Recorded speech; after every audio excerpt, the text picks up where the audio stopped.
All right. Hi, everyone. Good morning. Can you guys hear me as well as see the screen?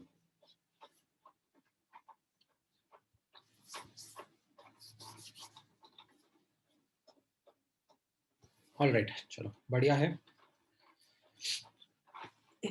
So I hope everyone was able to get this table in front of them and understand what all we have done, what all homework was given, right? And I think most of the students are up to date, but I understand that there were some students who were not able to attend lectures regularly because of their board examinations, but now are able to understand what needs to be done and have done or are in the process of doing these things. Right? Is there anyone who is like completely lost in terms of sir मुझे कुछ समझ में ही नहीं आ रहा है क्या चल रहा है कैसा चल रहा है?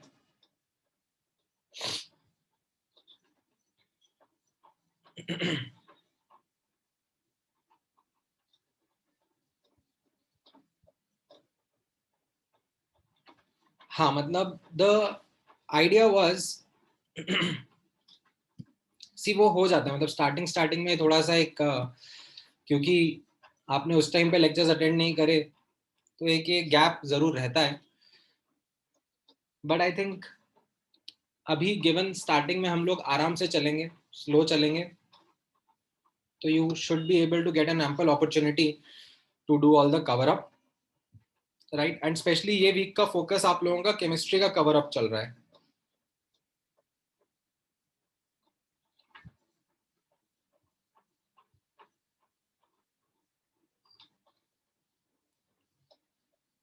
हाँ नहीं चैप्टर तो अभी कंप्लीट होगा like we have like a major or I should not say major but a important section of chapter left with us ठीक है जो ये क्वांटम मैकेनिकल मॉडल वाला पार्ट है इसमें हमें लगेंगे आराम से आप मान के चलो 5-6 लेक्चर्स और लगेंगे so as to get a grip of the syllabus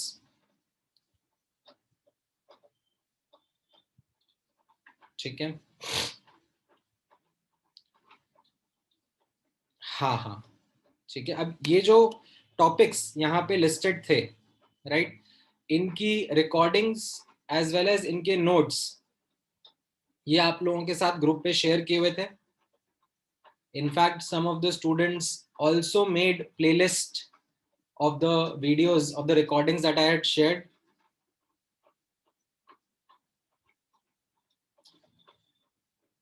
right notes भी ग्रुप पर थे ठीक है हाँ अब आप लोगों ने लेट से हम लोगों ने लास्ट क्लास में ये थोड़ा थ्योरी वाला पार्ट कवर किया था एंड आप लोगों के जो सब्जेक्टिव डाउट्स थे वो डिस्कस करे थे ठीक है of these sections from the last class now ये जो होमवर्क मैंने आप लोगों को दिया था इसका भी वैसे तो मैंने एक्सप्लेनेशन वीडियो आप लोगों के साथ में शेयर किया था ठीक है so the homework that was given to you इसका भी एक्सप्लेनेशन वीडियो आप लोगों के पास में ग्रुप पर मैंने शेयर किया हुआ था।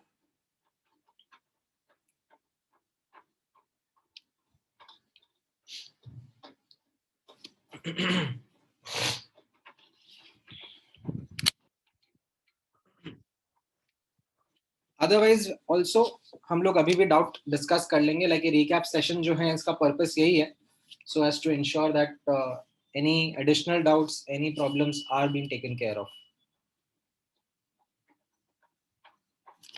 ठीक है, हाँ मैं एक्चुअली ऐसा कर देता हूँ, let me share on the group. So जो एटॉमिक स्ट्रक्चर के बुकलेट सॉल्यूशंस थे,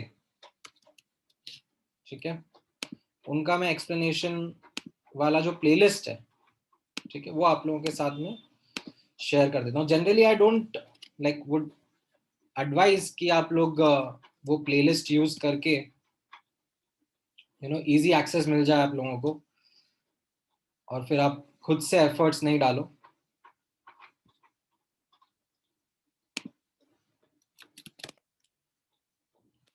ठीक है, बट गिवन अभी स्टार्टिंग में there was this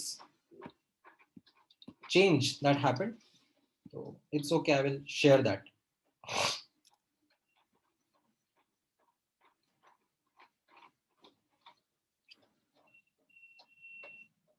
All right, ठीक है, I think most of the students have joined in. So given these subtopics got covered yesterday in the last session, ठीक है, इनका होमवर्क, ठीक है, जो रीडिंग असाइनमेंट था ये वाला जो था, that isn't something which is a challenge as such. ये जो बुकलेट के कुछ क्वेश्चंस मैंने आप लोगों को अटेम्प्ट करने के लिए दिए थे, is that homework. I hope आप लोगों ने ट्राई करे हुए होंगे पहले से। इनमें कुछ डाउट है आप लोगों को?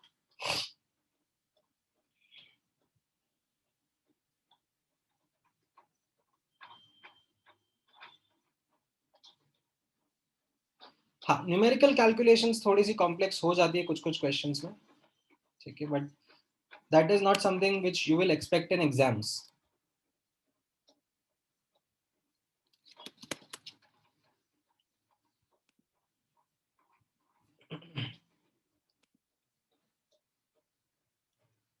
ऑलराइट, सो मैं ये प्लेलिस्ट आप लोगों के साथ में अटैच कर दी है एटॉमिक स्ट्रक्चर के बुकलेट सॉल्यूशंस की। ठीक है, इस प्लेलिस्ट में आपको मिल जाएंगे videos.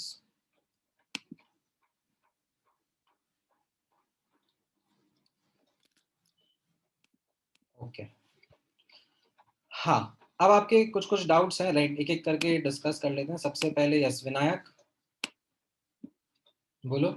Sir, I would like to ask sir when the DPP discussion would be there. हाँ, सो डीपीपी का डिस्कशन में एक हेल्प तो आपको डीपीपी के नीचे ही सॉल्यूशंस लिखे हुए हैं, तो एक हेल्प वहां से मिल जाएगी। Yes sir, but some questions I was getting stuck. Sir. Correct correct, तो एक बार थोड़ा सा सिंक में आ जाए लोग, देन डीपीपी का भी डिस्कशन करेंगे। Okay sir, thank you. हाँ, बोलो आद्या। So I was going to say that can you have a quick recap of all the formulas we'll require and all the constants, everything? Because there's a lot of things and I was getting confused. हाँ हाँ, so see this is the part of the process. जब आप chapter करते हो ना, तो उसमें topic by topic आप आगे बढ़ते जाते हो, and when you are significantly done with the chapter, says 80% of the chapter is done, then a recommendation is to start making a formula sheet of the chapter. Now अब ध्यान से सुनना, मैं आपको फॉर्मूला शीट भेजूं या market में readily available formula sheets भी रहेंगी, ठीक है, मैं आपको आज एक पीडीएफ उठा के भेज दूंगा और उसमें वो फॉर्मूला शीट अवेलेबल होगी, आप गूगल करोगे तो आपको वो भी मिल जाएगी। What I find is that it is a shortcut, and हो गया है, मतलब this is something which I have seen that has become a habit for the students, because आज की तारीख में कंटेंट इतना इजीली अवेलेबल है ना online, that they get everything readymade to them, but what happens is that you miss out on the opportunity of trying to summarize how things happened by yourself. तो मेरा advice ये रहेगा आपको that आप एक attempt जरूर लो अपनी तरफ से टू अंडरस्टैंड कि हाँ इस फ्लो में हम लोगों ने चैप्टर पढ़ा था, राइट, ये इसके नोट्स हैं and this is my formula sheet, ठीक है. Take one attempt by yourself. It might not be great, it might not be even good, but it will be something which is your own production, and it will be something which you will remember for a much longer time as compared to something ready made that came to you.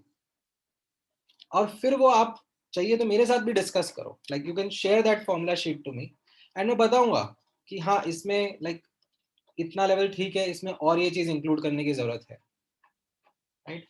So this is something that is where I also am not very fond of sending solutions to the kids also.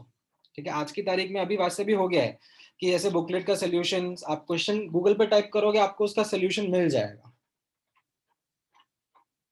But that takes away that effort, that struggle which students need to do in order to develop their own thought process. ठीक है, आप ध्यान से मेरी बात सुनना और समझना. कंटेंट तो सेम रहने वाला है, ठीक है. For example let's I talk about physics, जो कंटेंट एचसी वर्मा में है वही कंटेंट आपको ही पढ़ाया जाएगा. न्यूटन्स लॉज ऑफ मोशन तो चेंज होंगे नहीं. इनफैक्ट जो क्वेश्चंस आपको प्रैक्टिस कराए जाएंगे उनके सॉल्यूशंस भी सब अवेलेबल रहेंगे, right. Then what was the reason that you joined a coaching class? What was the reason that same content जो कि अवेलेबल है खुद से बैठ के पढ़ लेंगे versus the reason that you joined the coaching class was the fact that when you get into this process of doing things by yourself, okay, when you are forced or you are made to do that effort by yourself, that brings in that learning, not the readily available content. ठीक है, अभी जैसे मैं class में आपको जो पढ़ाता हूं और मैं क्लास में जो एग्जाम्पल सॉल्व करता हूं आपके सामने, मैं डिक्टेट कर रहा हूं, समझा रहा हूं, तो आपको समझ में आएगा कि अच्छा what was the solution, and आप एकदम हैप्पी होके सर हिलाते हुए वापस चले भी जाओगे, अपनी पढ़ाई रिज्यूम भी कर दोगे. लेकिन समझ में आया कि नहीं आया, उस चीज को टेस्ट करने के लिए you should resolve those questions by yourself after the class and be honest with yourself कि आपको कैसे करना है वो समझ में आया या फिर जस्ट क्या सॉल्यूशन था वो समझ में आया. दोनों में बहुत डिफरेंस है. क्वेश्चन है, क्वेश्चन का क्या सॉल्यूशन है वो तो मैंने लिख के बता दिया आपको, आपको और जगह से भी मिल जाएगा, राइट. बट वो कैसे करना था, how did that thinking process begin, what is it that I read in the question, what dots did I connect, like that process is what comes with rigor only. ठीक है. हाँ सोहम. Sir, I just wanted to ask that for atomic structure, do we have to solve the NCERT exercises? नहीं, don't get into a lot of time into NCERT exercises. अगर आपके पास अभी extra time है, मतलब like you are having that time at your disposal, I would recommend कि आप ये थोड़ा सा DPPs and आगे के sections की तरफ work करो. ठीक है, NCERT में आपने theory समझ लिया, ठीक है, बीच में जो कुछ एक examples है वो समझ लिए, that is more than enough. हाँ बोलो मानव. So numericals में how many decimal places do we have to consider? So right, this is going to be a question to from all the students, because when we are solving questions तो उसमें कई बार decimal place के calculations आ जाती हैं. तो जब actual exam होता है, ठीक है, tests होते हैं, तो उसमें first of all the data is designed such that calculations become relatively easier, which is not the case in some sections in booklet or in some reference books that I am going to advise you to solve. ठीक है, उनमें इतना अच्छे से वो लोग data को design नहीं करते हैं कि कैलकुलेशन आसान रहे, वो बस डेटा डाल देते हैं तो कैलकुलेशन थोड़ी गंदी हो जाती है. तो don't be bothered too much about this fact कि इतना टाइम लग रहा है हमें कैलकुलेशन में, कैसे करें, क्या फिगर आउट करें, राइट. एग्जाम में definitely you are going to get much better data to work with. Having said that, अब दो टाइप के क्वेश्चंस एग्जाम में आ जाते हैं. एक होता है जिनका आंसर इंटीजर होता है, दूसरा होता है जिनका आंसर न्यूमेरिकल बेस्ड होता है, तो उसमें 2 डेसिमल प्लेस तक आपको आंसर करना होता है। Okay, so हाँ, बोलो विभूषता। So, wanted to ask that why are electromagnetic waves not affected by electromagnetic fields, even though they are associated with them? हाँ, it's not an easy question to answer. It's really not an easy question to answer. This was something जो हम लोगों ने उस time पे भी discuss किया था जब हम लोग ये वेव थ्योरी ऑफ लाइट का टॉपिक पढ़ रहे थे।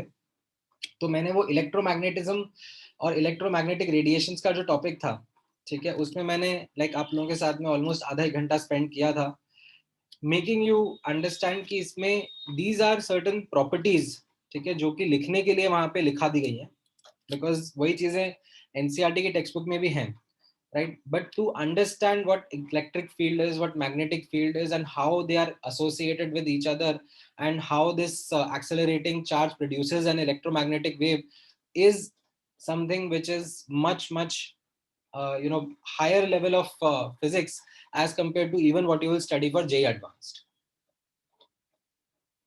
ठीक है, तो to understand those details मैंने आपको बोला था कि आप सिर्फ इतना ध्यान रखो इलेक्ट्रोमैग्नेटिक स्पेक्ट्रम क्या होता है।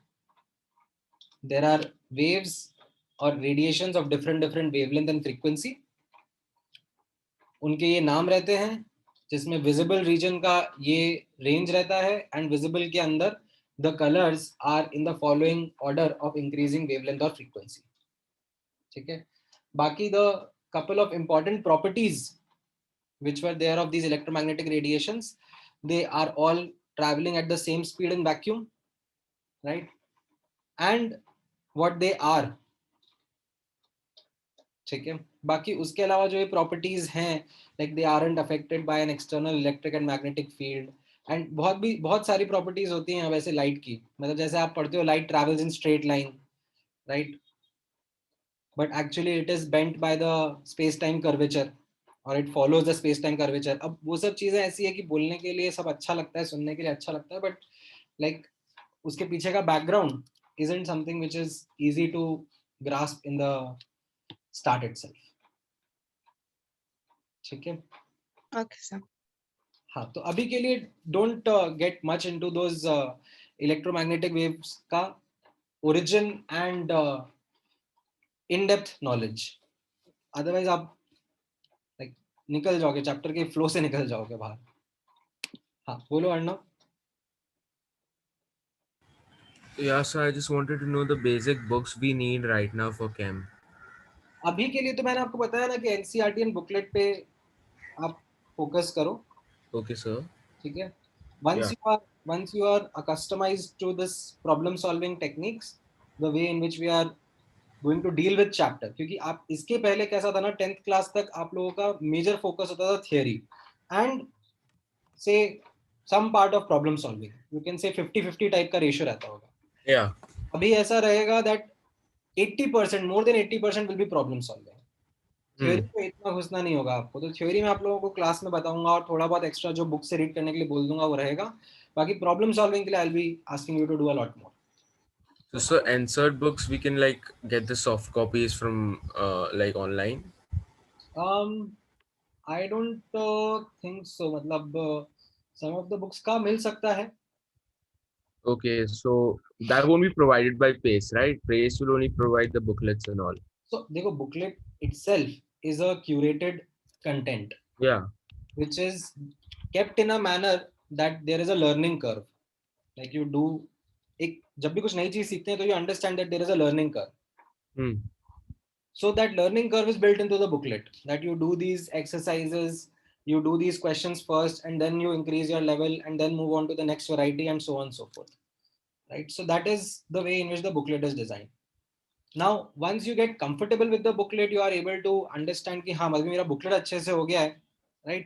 Then I will advise you to look into challenging questions. अब वो challenging questions मैं वैसे तो अपनी तरफ से assignments बना के आपको भेजता हूँ, ताकि आपको ऐसे एक्स्ट्रा बुक्स में जाने की ज्यादा जरूरत नहीं पड़े, बट रहता है, मतलब despite doing this I find that वो बच्चों में एक होड़ लगा रहता है, like I am solving this book, you are solving that book, and वो देखा देखी में they just go berserk with ये बुक करना है वो बुक करना है, ठीक है, तो आप लोगों को इसलिए मैं अभी पुश नहीं कर रहा हूँ बुक्स की तरफ. You get first comfortable with the existing material that you need to work for. ठीक है, एंड मैं आपको ऑनेस्टली बताता हूँ, जब मैं खुद पढ़ रहा था, ठीक है, फिजिकल केमिस्ट्री के लिए मैंने एक भी एक्स्ट्रा बुक नहीं करी थी apart from the coaching class content which was provided. DPPs करता था, क्वेश्चन बैंक करता था, जो ये बुकलेट्स होती थी वो करता था, and I found it that was more than sufficient. Okay, sir. Okay, sir. Thank you. बोलो Aniket. Yes, sir, I had a doubt in the Millikan experiment. Sir, can you please tell if the X-rays ionize the oil drops or the gases? Gas particles. Okay, sir, and the electrons from it go and stick on the oil drops, right? Even the gas ion could also stick. So I am not denying the fact कि oil droplet positive charge नहीं हो सकता है, negative charge भी हो सकता है. Yes, sir, and I also had a doubt that if the oil drops charge when they are charged when they leave the atomizer because of friction. Oil drops become charged because of these particles sticking to them. Okay, sir. Thank you, sir. Sir, I just wanted to ask that when we shifted from the wave theory of light to the quantum theory, so here also the photons have that electromagnetic thing, or it was cancelled there, that fact? नहीं, so आप quantum theory का outcome क्या था? Dual nature ना? Yes, sir. So they also had those waves, no? Yeah. So they have both particle nature as well as wave nature. Okay, sir. ठीक है. हाँ. Then नहीं Hiteshi, you shouldn't be concerned about the names of the scientists or the chronology. वो तो मैं बस like चीजों को flow में रखने के लिए बताता हूँ. आपसे कोई पूछेगा नहीं कि किस साइंटिस्ट ने क्या डिस्कवरी करी थी कौन से ईयर में. ठीक है. हाँ.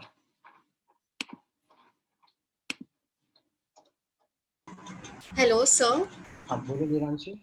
Sir, I had one doubt in the DPP 16 which you had sent. So I understood the solution. So it was about, it was in the match the column, and it was second excitation potential of helium. So sir, actually I just had to interpret the meaning of excitation potential. So actually, the ionization potential, excitation potential, and binding energy, sometimes it just confuses because I use the formula, the normal 13.6 into z square, and the answer was wrong. And then, so can you just explain excitation potential? अभी वही करूँगा ना. I am going to take you through those topics now. So last class में हम लोगों ने quantum theory का discussion कर लिया था, राइट? एंड अब मैं एक बार क्विकली आप लोगों को फोटो इलेक्ट्रिक इफेक्ट के थ्रू ले जाता हूँ. ठीक है. देन जब बोर्स मॉडल में आऊंगा तो वहां पर आपका ये वाला डाउट भी क्लियर हो जाएगा. Okay sir. ठीक है. हाँ ध्रुव, एनसीईआरटी का बुकलेट आपको ऑनलाइन मिल जाएगा ना. Just type in on Google NCERT atomic structure PDF, like you will get the official website का लिंक. ठीक है. हाँ बोलो आरवी.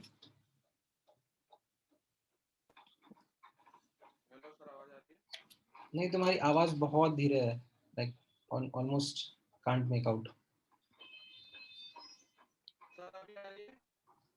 हाँ बहुत धीरे.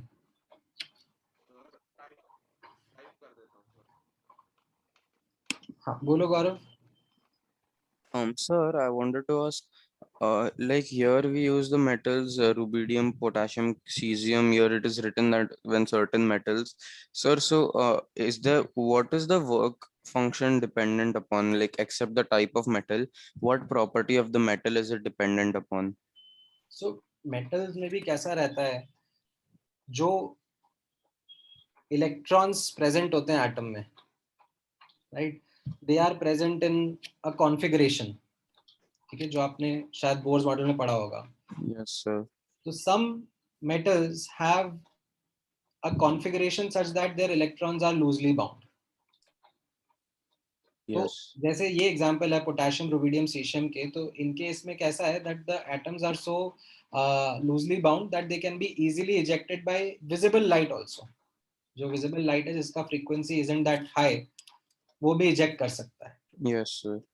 ठीक है. There would be certain metals जिसमें आपको हो सकता है अल्ट्रावायलेट रेज या फिर एक्स रेज लगे. जैसे हाइड्रोजन एटम है, हाइड्रोजन एटम में से आपको इलेक्ट्रॉन निकालना है, आपने बोर्स मॉडल तो पढ़ा ही हुआ है ना, तो वो Yes, sir. 0.6 eV Lyman series का किस रेंज में लाया करता है, वो यूवी रीजन में लाया करता है. Yes. राइट. और भी ऐसे मेटल्स होते हैं जिनमें let's say x raise use करनी पड़ती है. Yes. ठीक है. तो इसमें ये मेटल्स यूज करे थे सच दैट इजीली इजेक्ट हो जाए इलेक्ट्रॉन. Okay, sir. ठीक है. Sir, so like the property of the work function, like the work function depends upon the type of metal and like that tip, and the magnitude of the work function depends upon the bond, like how the fundamental metal is properties. made up of. हाँ, the fundamental properties. तो हम लोग एक chapter पढ़ेंगे periodic properties. ठीक है. उसमें Yes, sir. हम लोग एलिमेंट्स की फंडामेंटल प्रॉपर्टीज पढ़ते हैं, like atomic size, ionisation energy, electron affinity, electronegativity. So what we understand in that chapter is that elements have certain fundamental properties, and those fundamental properties are in a way responsible for a lot of macroscopic properties which substances show. Okay, sir. Sir, and is the work function dependent upon anything else, like the vacuum or the pressure outside or something? No, no, no. It is a property of the metal itself. Okay. ठीक है.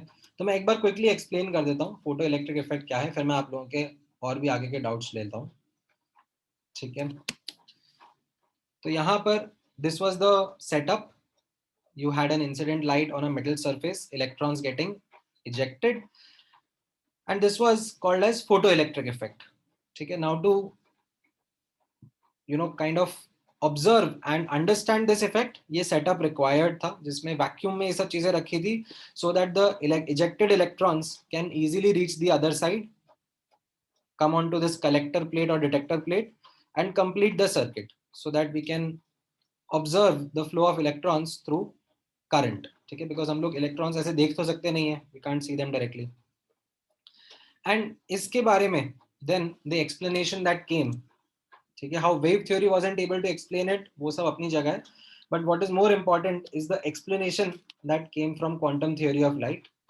That what was happening was that at an atomic scale, ठीक है, photon, the energy of the incoming radiation, ठीक है, that was something which was quantized, and that quanta was called as photon. That photon was the one which was responsible for providing energy to the electron, using which the electron overcame the attraction of the nucleus, okay, ejected out of the metal atom and utilized the remaining energy as kinetic energy.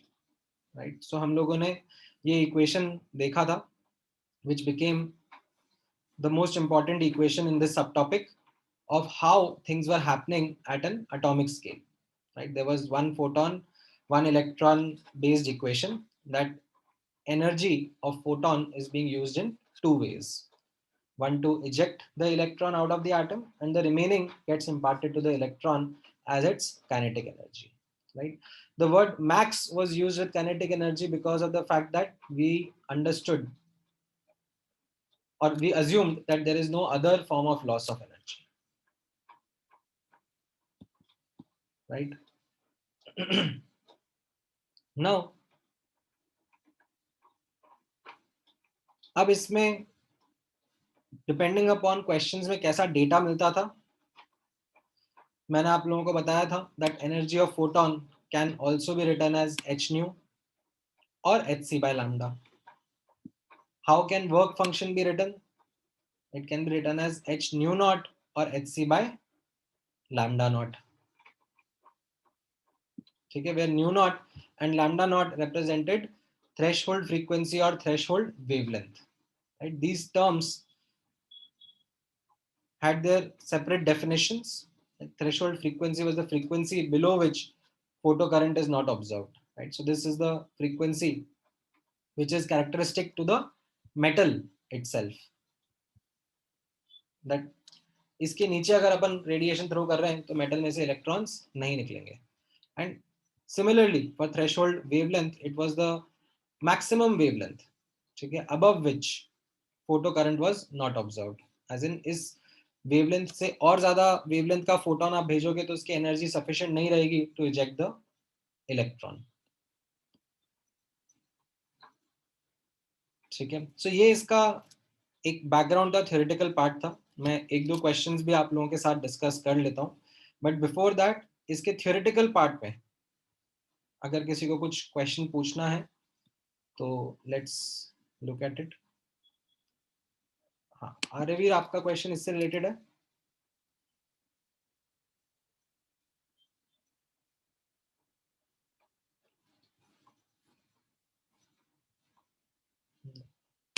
गौरव आपका?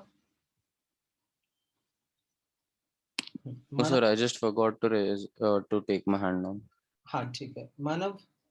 So is it possible that multiple photons of lesser frequency than the electron to actually, lesser than the threshold frequency, but multiple of them strike the same electron to eject it out of the atom? Right, so this was a discussion that happened during the lectures that we had done, and उसमें मैंने आपको बताया था that it is possible but it is less probable. ठीक है, very rare. So there is this concept called as multi-photon excitation. Okay, so Right, which you are talking about, that instead of one photon, maybe that one photon isn't able to provide sufficient energy so that the other photon can come in and provide that energy to eject the electron. yes.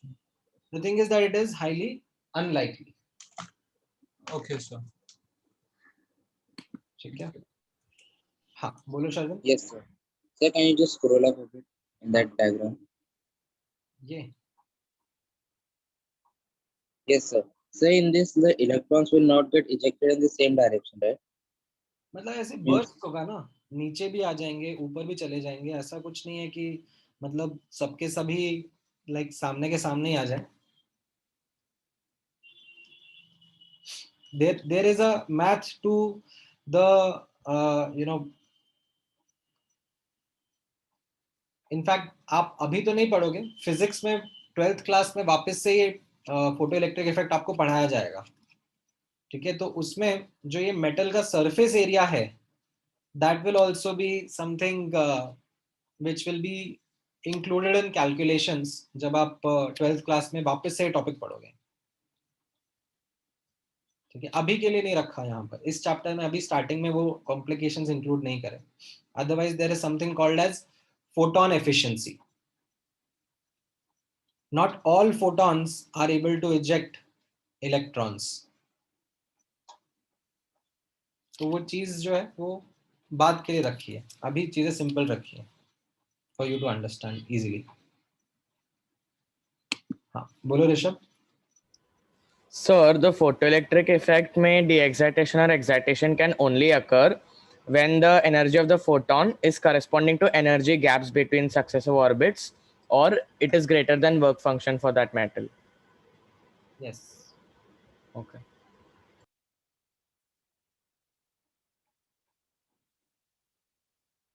हाँ then बोलो Aarav. Sir आप एक दो problems they सकते हैं for problem, मतलब as a revision की कैसे सॉल्व करना था वैसा. हाँ मैं बताता हूँ ना अभी फोटो इलेक्ट्रिक इफेक्ट के ऊपर. सो जैसे आप यहाँ पे आगे बढ़ते हो, ठीक है, मान लो आपके सामने क्वेश्चन, सबसे सिंपल क्वेश्चन इस तरीके का है that there was a metal जिसका threshold wavelength was 900 nanometre. Okay.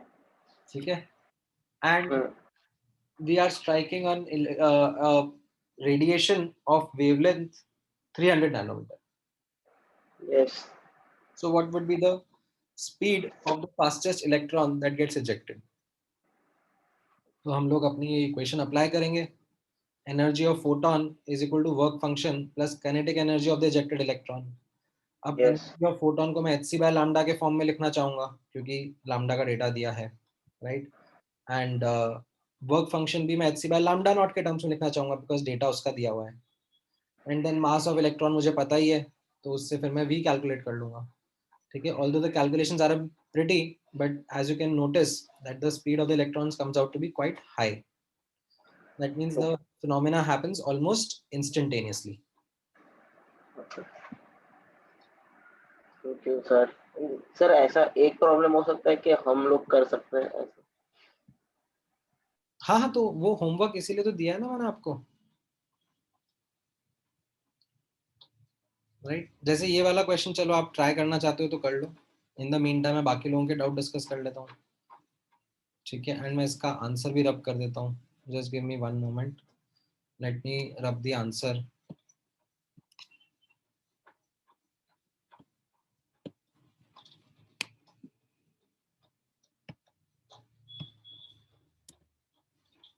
ठीक है, एंड रिकैप करके ऐसे मत बैठो तुम. अगर आरव यही सोच रहे हो कि दैट यू नो मैंने क्लास अटेंड नहीं करी है तो रिकैप में मेरा पूरा का पूरा चीजें हो जाएंगी, तो फिर यू आर मिस्टेकन. यही चीज मैंने आपको कल भी लास्ट क्लास में भी बोला था.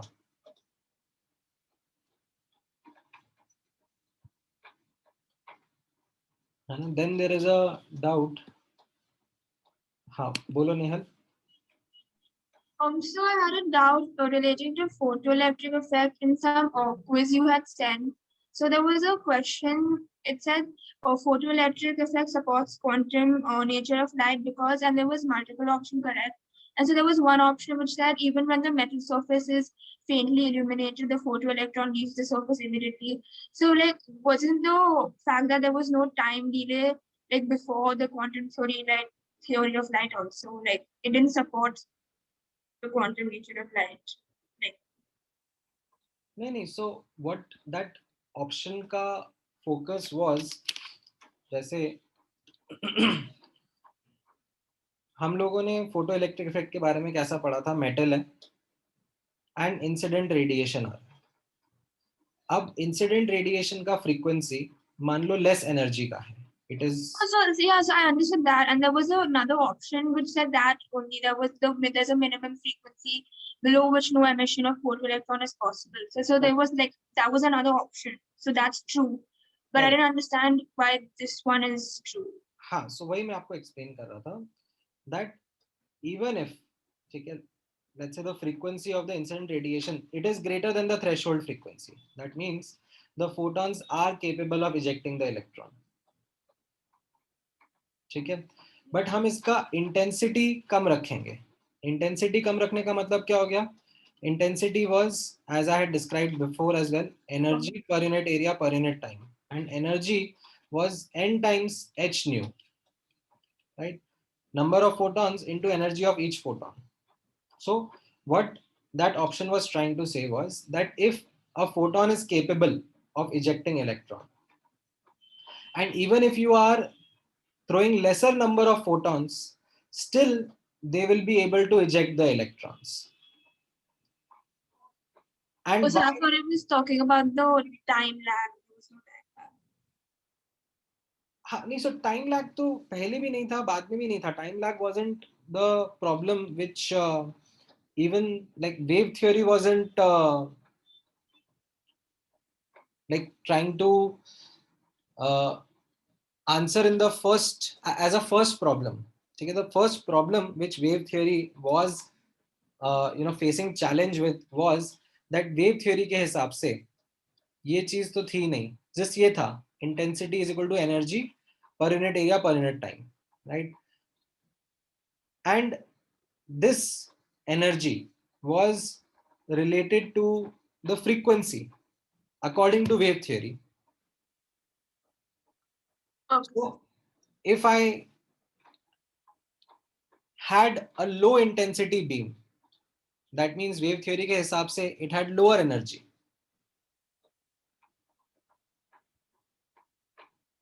ठीक है? Yes. So wave theory would be recommending कि अरे ये तो low energy का है, maybe it will not be able to eject electrons.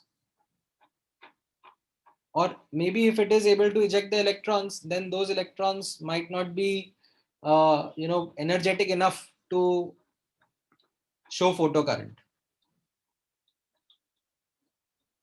Yes, I understand. Thank you. ठीक है. All right. So आरव, में आया इस क्वेश्चन का आंसर? नहीं, more than 2K. D option is the correct one. ठीक है, कैसे? अब आप थोड़ा सा हाँ रीड करो, मैं तुम्हारे सामने ये सोल्यूशन ओपन अप कर देता हूँ.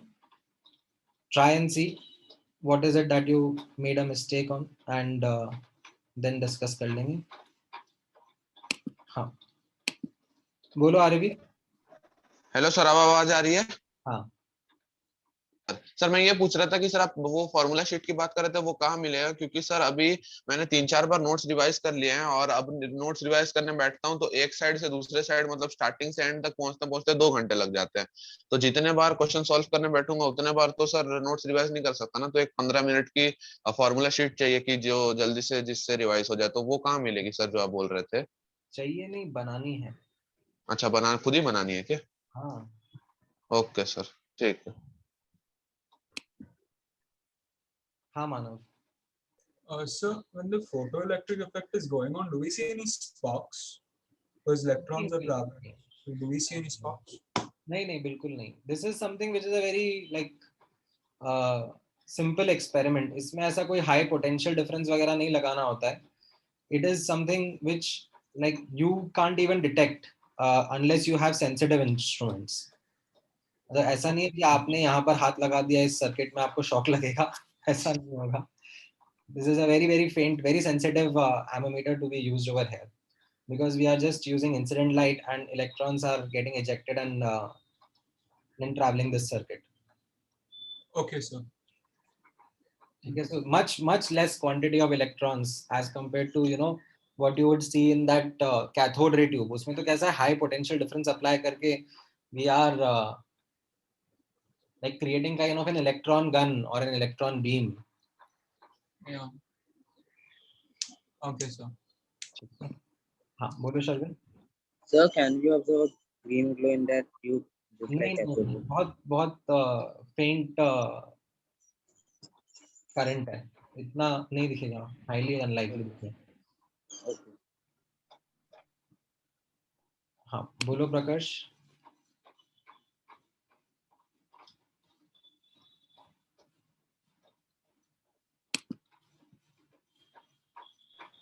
So, हाँ. sir, if we are given a certain energy, sir, to convert it into electron volt, sir, if we are given energy in joules and we have to convert it into electron, then we have to multiply it with 1.6 into 10 raised to minus 19 or divide.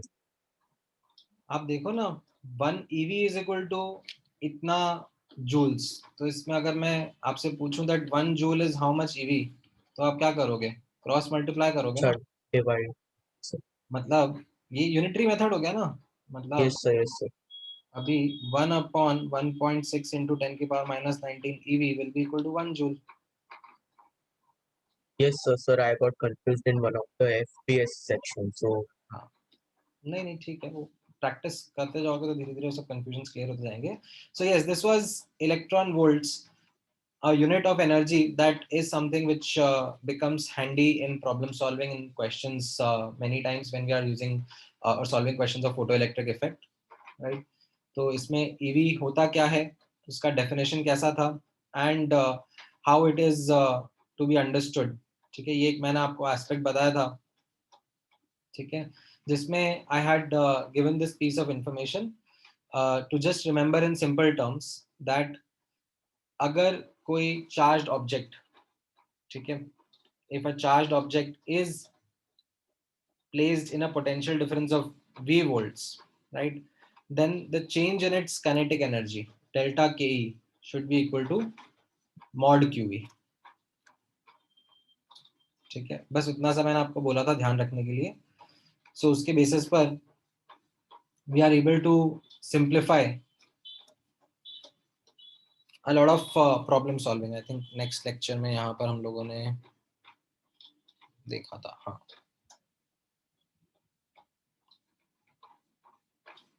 इसमें नहीं था क्या, इसी वाले में होगा. हाँ correct.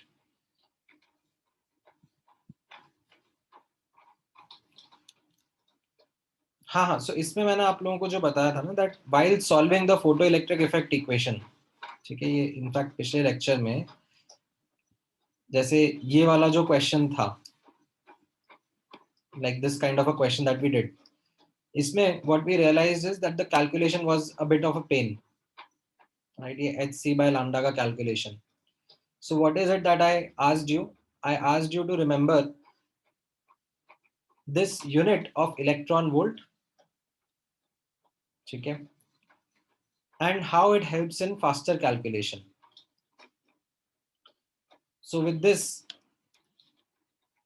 we had spoken about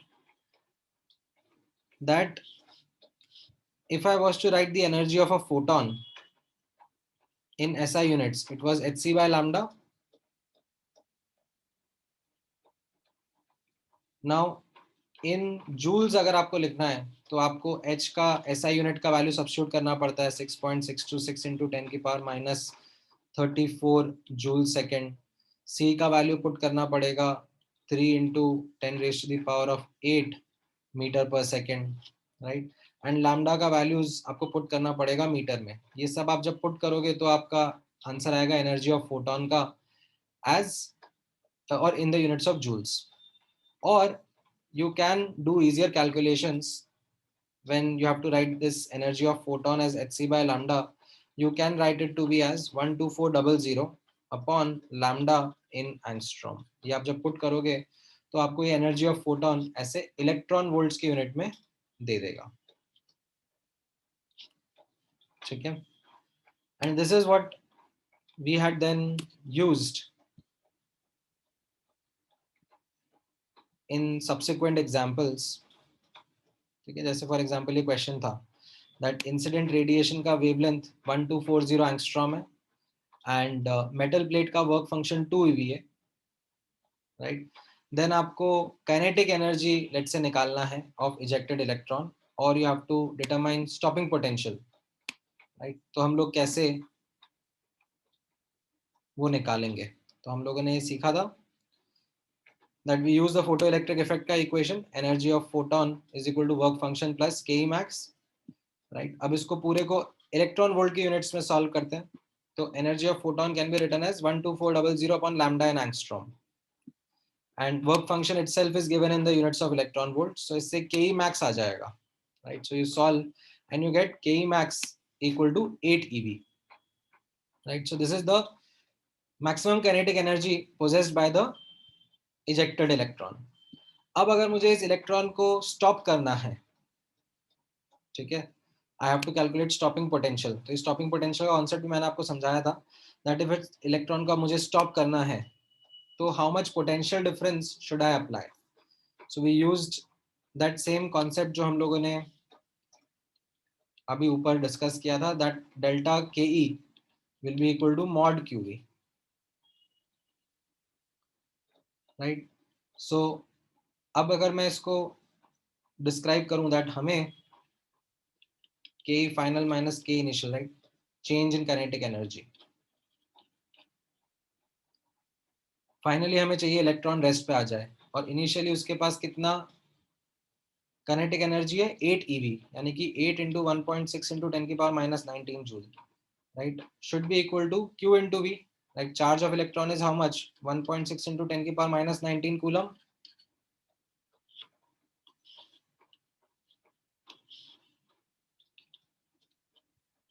right, with a negative sign. But ठीक है, वो नेगेटिव साइन के बारे में आप इतना बॉदर मत करो अभी, just focus on the magnitude. So this and this cancels out and we get that the value of V comes out to be 8 volts, ठीक है. और you can say minus 8 volts भी अगर आप बोल दोगे तो चलेगा, मुझे इतना दिक्कत नहीं है.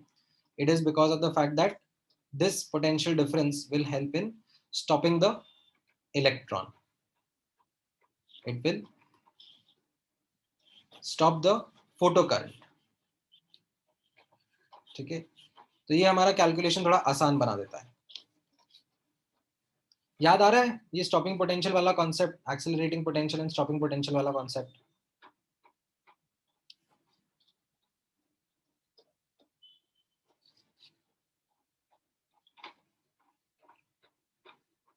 जैसे यहाँ पर जैसे मैंने आपको समझाया था, यहाँ पे आप ये नोटिस करना, वापस से देख लेना अगर आप लोगों को याद नहीं आ रहा है कॉन्सेप्ट तो। You have say an electron at rest, ठीक है, एंड मैंने 7 वोल्ट्स का पोटेंशियल डिफरेंस अप्लाई करा, right, and then I ask you what will be the final kinetic energy of the electron, right. So ये electron rest पर है, किस तरफ मूव करना शुरू करेगा? It will start moving towards the opposite charged plate, है ना? How much kinetic energy is it going to acquire is going to be given by this relationship. Delta K is equal to QV.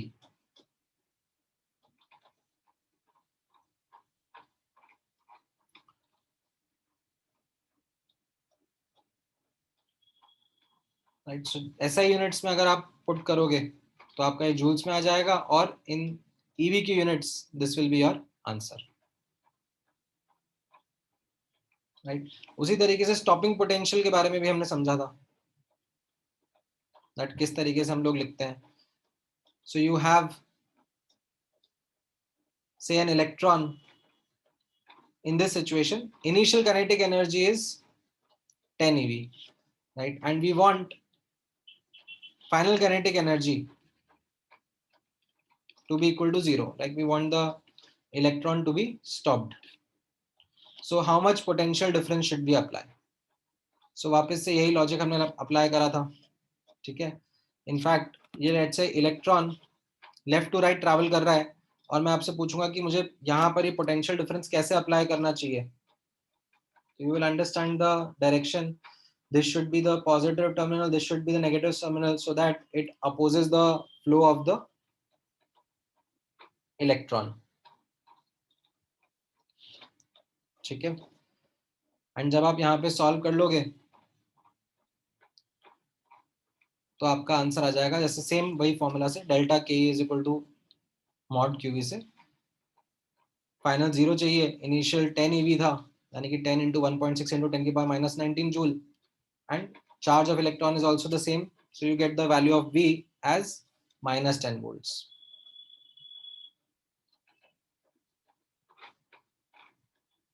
ठीक है, which is the stopping potential.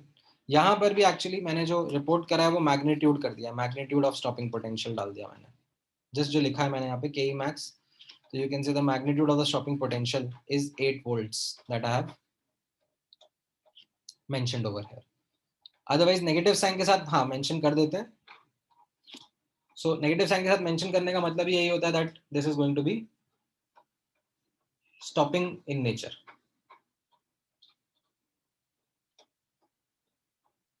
ठीक है,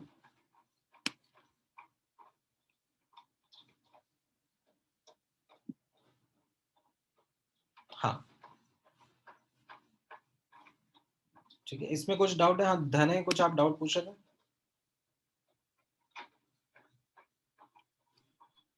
sir हाँ, वो intensity वाला part पे आप scroll कर सकते हैं। इंटेंसिटी वाला पार्ट मतलब पिछले लेक्चर का जो था इसका? हाँ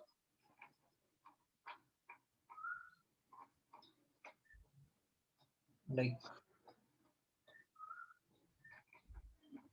ये वाला सर थोड़ा ऊपर। हाँ सर ये फॉर्मूला मुझे समझा नहीं, बता सकते हैं प्लीज? नहीं, इंटेंसिटी हम लोग इन जनरल क्या बोलते हैं, ब्राइटनेस। हाँ, बट उसका जो टेक्निकल डेफिनेशन होता है it is energy per unit area per unit time. This is how intensity is defined. Let's say आपके सामने एक कोई सोर्स ऑफ लाइट है, तो उससे आती हुई लाइट की इंटेंसिटी कैसे मेजर करी जाती है is determined by this formula. This is how it is defined. Okay ठीक है, बोलो तौसीफ। सर सर एक वो एक सम था ना, वो 300 और 909 nm वाला, हाँ, सर जिसका इतना भयंकर कैलकुलेशन था। सर मुझे उसका कैलकुलेशन ये समझ में नहीं आ रहा है कि उसने कैसे हुआ कैलकुलेशन। हाँ, तो मैंने बताया ना कि देखो अब इसमें ये कैलकुलेशन जो है, ठीक है, इसमें मैंने सभी डेटा डाला है। Yes sir. ठीक है, एच का वैल्यू, सी का वैल्यू। अब यस सर। कैलकुलेशन कैसे वर्कआउट करते हैं, राइट? उसमें कैसा रहेगा, 10 की पावर्स को तो आप अलग लिख लोगे, जैसे 10 की पावर 34 -34, 10 की पावर 8 -31, 10 की पावर 9, इन सबको आप अलग लिख लो और उसको आप सॉल्व करके ऐसे अलग से बना लो। और फिर बाकी जो टर्म्स बचे हुए हैं 2, 6.63, 3, 9.1, राइट, 9, 3, ये सब को अलग अलग कर लो। Okay sir. ठीक है, एंड देन फिर इतने पार्ट को आप अलग से सॉल्व करोगे और ये 10 की पावर को अलग से सॉल्व करोगे। ठीक है, सो ये जो सॉल्विंग वाला पार्ट है, देखो ये हो सकता है कि आप अगर IGCSE बोर्ड से हो तो आपके कैलकुलेटर ही रहा हो आपके पास हमेशा। ठीक है, एंड यहाँ पर ये स्क्वायर रूट वगैरह निकालना भी ऐसे मैनुअली आसान नहीं है, मतलब ये जो कैलकुलेशन है, this is very bad calculation. Yes sir. So don't be, वही मैंने बताया, don't be bothered about it right now, just focus on learning the concept. Okay sir. ठीक है, now coming to this end of photoelectric effect, ठीक है, इसमें हम लोगों ने यहाँ पर after studying the numerical questions about photoelectric effect, we also spent some time into understanding the photoelectric effect from a qualitative perspective. ठीक है, जो cause and effect relationship होता है उसके perspective से, that how tweaking certain parameters of the cause, that is the incident radiation, what effect do we see in the outcome, that is the ejected electrons, right?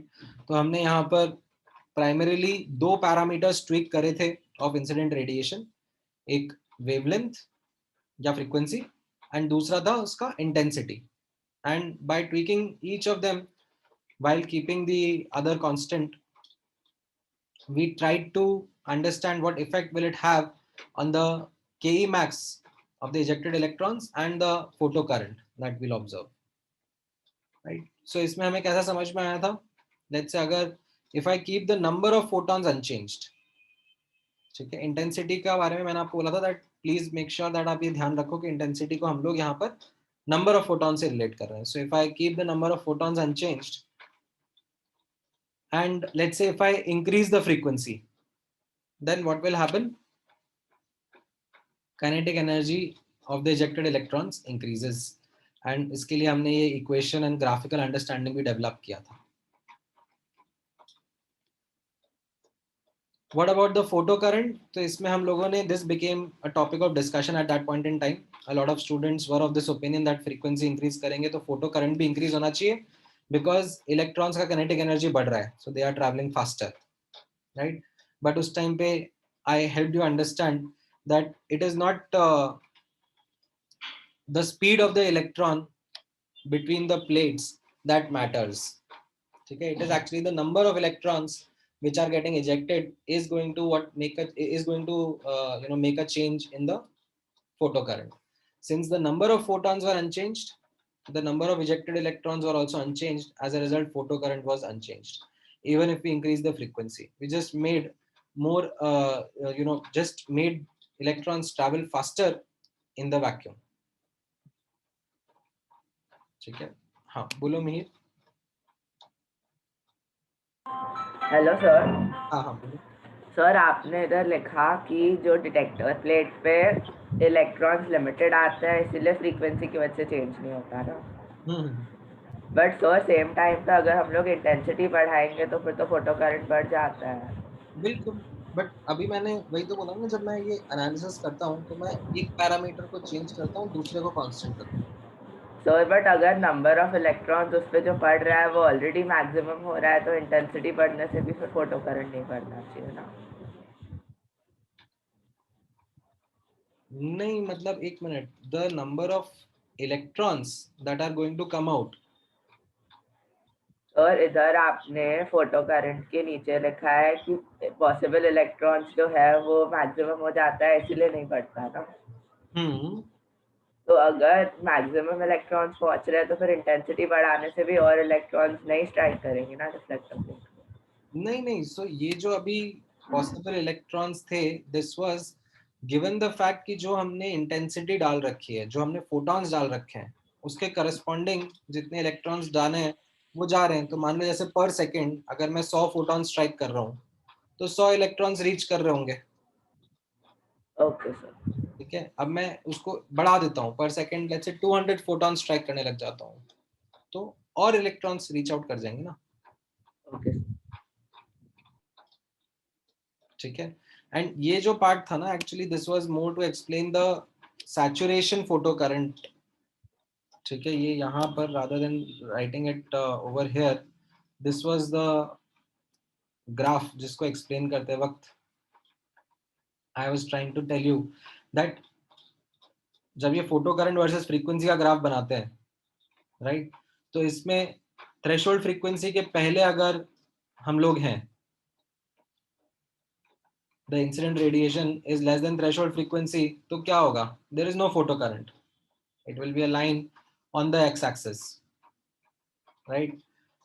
However, just जैसे ही जब frequency increase हुआ, threshold frequency को exceed करा, तो photocurrent दिखने लग जाना चाहिए। ठीक है, तो theoretically there should be a sudden jump. However, in practical observation एकदम ऐसे sudden jump नहीं होता। ठीक है, थोड़ा सा you can say change होता है, like there is a steep change though between how the current is going to increase when we cross over the threshold frequency. Why? Because let's say just threshold frequency हमने cross करा, तो कैसा होता है, the electrons are able to eject, ठीक है, but maybe not all of them are able to reach the other side, ठीक है, because they don't have much kinetic energy with them, so the photocurrent obtained is say lesser. ठीक है, थोड़ा हम लोग जब आगे बढ़ते हैं और फ्रीक्वेंसी बढ़ाते हैं, then we are able to provide sufficient energy for almost all the electrons to reach the opposite side.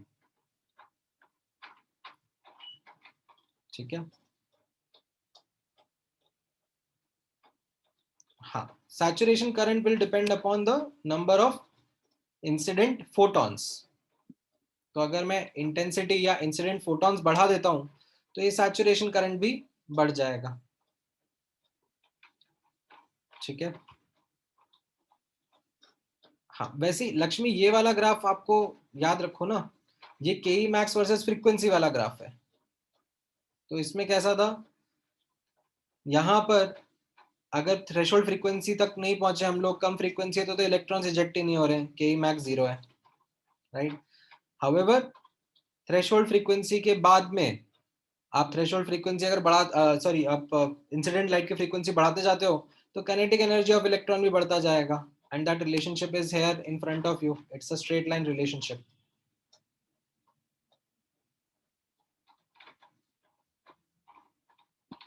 ठीक है, हाँ, इसमें अभी एक एक करके कुछ डाउट है तो बताते जाओ। धनय, तौसीफ, आप लोगों के डाउट हो चुके थे ना। तृप्ति, आपका कुछ डाउट है? Yes, so my doubt was that when we write that negative sign in the stopping potential, do we also mean that we are changing the terminals of the battery? No, so that negative sign is to like हाँ, मतलब to highlight the fact। देखो, जब मैंने आपको ये starting में बताया था ना कि ये फोटो इलेक्ट्रिक इफेक्ट का सेटअप है, ठीक है। Yes, sir. अब यहाँ पर करंटली मान लो ये बैटरी इस तरीके से लगी हुई है, तो is it helping accelerate the ejected electrons or deaccelerate them? Accelerating them. Accelerating them, right? Now the purpose would be to deaccelerate them, ठीक है, ताकि यहाँ पर ये करंट 0 हो जाए। तो फिर मैं क्या करूंगा, I will have to apply the battery in the opposite way। ठीक है, सो अब जब हम लोग ये कैलकुलेशन कर रहे हैं delta K is equal to mod Q V, तो उसमें अगर आपका v with a negative sign आ रहा है तो उसका मतलब यही है that you need to apply the potential difference in the opposite way such अब दैट, उसमें हम रिलेटिवली यही कहना चाह रहे हैं ना कि उल्टा लगाया जो पहले से। हाँ, सो अभी देखो यहाँ पर दिखाने के लिए मैंने आप लोगों को इस तरीके से बताया ताकि स्टार्टिंग में कंफ्यूजन नहीं हो, ठीक है। जो मॉड का साइन है ना, this is something which I deliberately put so that we don't really get bothered about the sign convention. आप जब फिजिक्स में पढ़ोगे तो साइन कन्वेंशन का आपको ध्यान रखना होता है। That is what caused confusion, sir.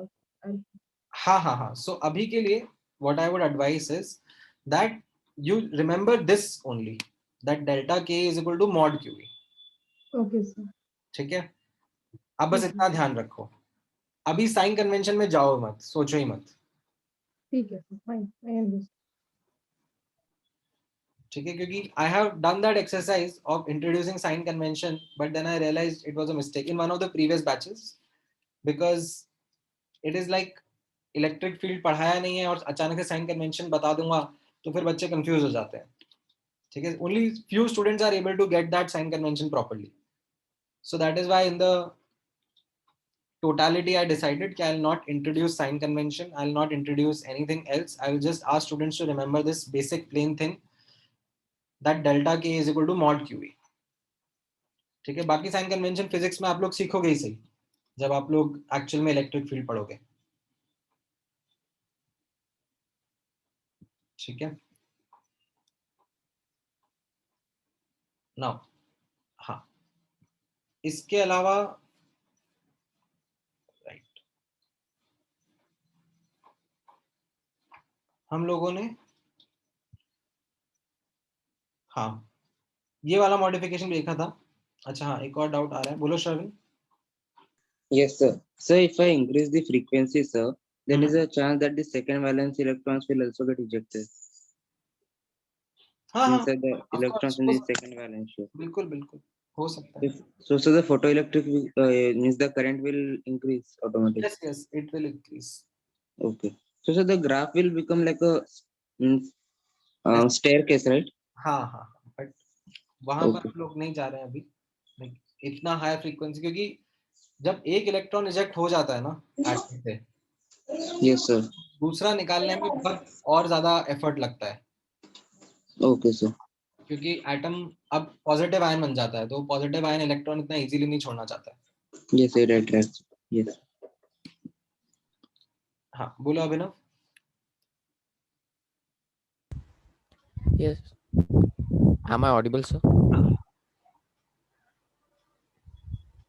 Hello, sir. हाँ, आवाज आ रही है ना, बोलो। So when we apply the stopping potential, the electron will stop at a moment. So will it accelerate backwards due to electrostatic attraction? So अभी यहाँ पर understand करना that the energy calculation that we are doing, ठीक है। So what we are doing is, अगर initial kinetic energy है, ठीक है, उसको हम लोग जीरो पर लेके आना चाह रहे हैं by applying this potential difference.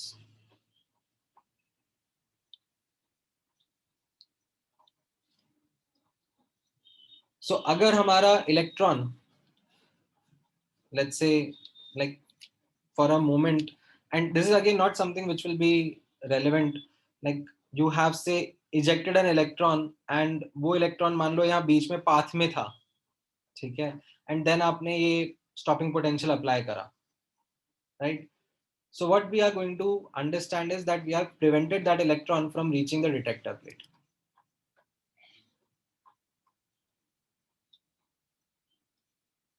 And that is what the objective was.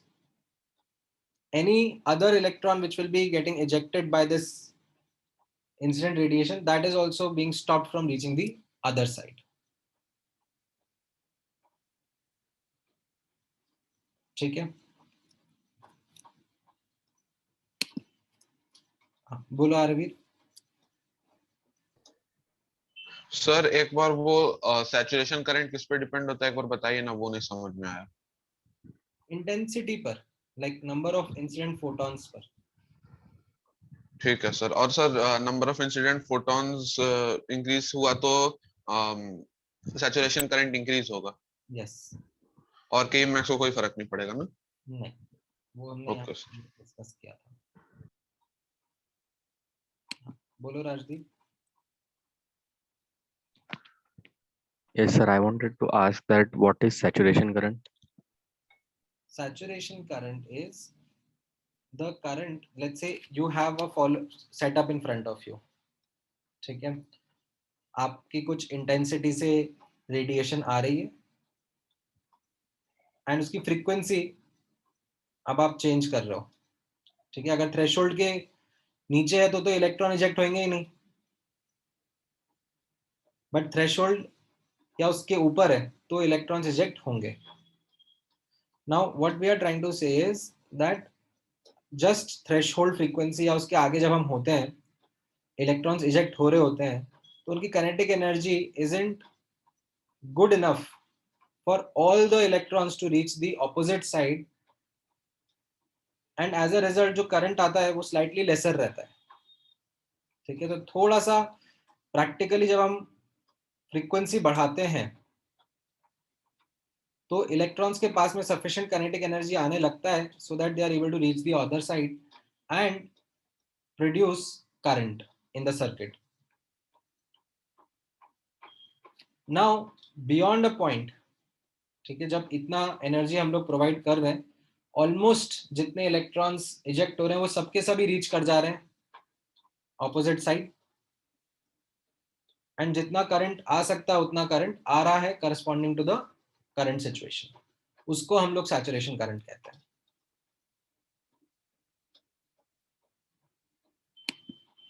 समझ में आया? Yes, sir. बोलो तन्मय। Yes, sir. So photoelectric effect में we use a monochromatic light and it consists of many photons. So why do we consider just one photon exciting the electron? Because that is what the more probable thing that is happening, no? जो multi photon वाला aspect है उसके लिए मैंने आपको बताया that isn't something which we find as to be the more probable scenario. अगर वैसा हो रहा होता तो हमारी ऑब्जर्वेशंस वैसी आ रही होती। Okay, sir. Right, but when we are doing this experiment, what we are seeing is that when validated, when this equation got validated, जो ये energy of photon is equal to work function plus ke max, तो जो ke max हम लोग कैसे validate कर रहे हैं? ये स्टॉपिंग पोटेंशियल लगाकर। हाँ। तो वो स्टॉपिंग पोटेंशियल जो इस इक्वेशन से के मैक्स आ रहा है उससे निकल जा रहा है। So वैसा मानते हैं कि just one photon is working to excite the electrons. हाँ, अगर ऐसा हो रहा होता कि मान लो यहाँ पे खूब सारे फोटॉन्स आ रहे होते हैं तो ऑब्जर्वेशन डिफरेंट होगा। खूब सारी काइनेटिक एनर्जी भी आ रही होती ना फिर। Yes, sir. तो स्टॉपिंग पोटेंशियल हमारा फिर खूब सारा आ रहा होता। Okay, sir. Thank you. बोलो विभूषिता। So can there be a situation when all the electrons of the metal plate are ejected out? हाँ, मतलब करते रहो। ऑल द इलेक्ट्रॉन्स के लिए तो बहुत एफर्ट लग जाएगा, ठीक है, because after rejection of the outer most electrons कैसा होता है, जो इनर इलेक्ट्रॉन्स होते हैं, क्योंकि अब चार्ज इम्बैलेंस हो जाता है ना, अब एटम एटम नहीं बचा, वो पॉजिटिव आयन हो गया, तो पॉजिटिव आयन से इलेक्ट्रॉन निकालना और डिफिकल्ट होता जाता है। Sir, then the current will stop flowing, right? हाँ, मतलब beyond a point, like you can say the metal got exhausted that way. Okay. But Okay, sir. अगर ये सर्किट कंप्लीट है आपका, like if the circuit is something which we have completed, then supply continue करते जा रहे हैं ना हम लोग, like electrons जो eject हुए, ठीक है, they are able to reach the metal again, ठीक है, and उसमें भी like of course there would be some electrons that will be lost, there will be efficiency related things as well, but if the circuit is something that we are ensuring is there, तो फिर इसकी reusability भी रहेगी, ज़्यादा reusability रहेगी। Got it, sir. Thank you, sir. ठीक है, all right. So I think photo electric effect के ऊपर इतना डिस्कशन काफी है, ठीक है, इसके ऊपर मैंने क्वेश्चंस वगैरह भी आपको करवाए थे, एंड इतना रिकैप सफिशिएंट रहेगा। अब आप एक बार मुझे बोर्स मॉडल की तरफ चले जान दो, ठीक है। सो बोर्स मॉडल में अब हम लोग फोटो इलेक्ट्रिक इफेक्ट के बाद में प्रोसीड करते हैं विद दिस अंडरस्टैंडिंग दैट हम लोगों को रदरफोर्ड मॉडल का आइडिया है, क्वांटम थ्योरी ऑफ लाइट का आइडिया है, राइट, एंड बोर्स के पोस्टुलेट्स, इन तीनों का कॉम्बिनेशन बनाकर बोर्स मॉडल ऑफ एटम तैयार होता है, राइट। रदरफोर्ड मॉडल क्या कहता है? That there is a nucleus at the center of the atom and electrons are present around it. Now quantum theory of light says that the electrons are present in particular orbits in which as long as they are present they are neither gaining energy nor losing energy. Only when they jump between those orbits they can absorb or emit energy in form of photons, quantized energy differences. Okay, and then these postulates of Bohr's model, the quantized angular momentum and quantized energy levels, they are helpful in solving mathematically what the hydrogen atom or a single electron atom would look like in terms of these results. ठीक है, जो ये mathematical results हमने पढ़े थे, radius, speed and energy, right. इसका derivation भी मैंने आप लोगों को बाद में करवाया था, ठीक है। However the derivation was something which required learning of circular motion and electrostatic force, और ये दोनों ही चीजें आपने पढ़ी नहीं थी, तो उस टाइम पे मैंने इसीलिए बोला था दैट नोट करके रख लो, they are pretty simple once you study circular motion in physics, once you study electrostats in physics, this is going to be really easy derivation. But still many students weren't very comfortable with the derivation, which is completely understandable because physics में वो चीज पढ़ी नहीं है आपने अभी तक. So I had asked you to remember the results. ठीक है, remember the easier results, in fact these ones, that what were the mathematical outcomes of Bohr's model of atom, that electron can be present in not just any orbit but certain allowed orbits only, और वो allowed orbits का radius is given by this equation. उन orbits में electrons की speed and energy is given by this equation. ठीक है,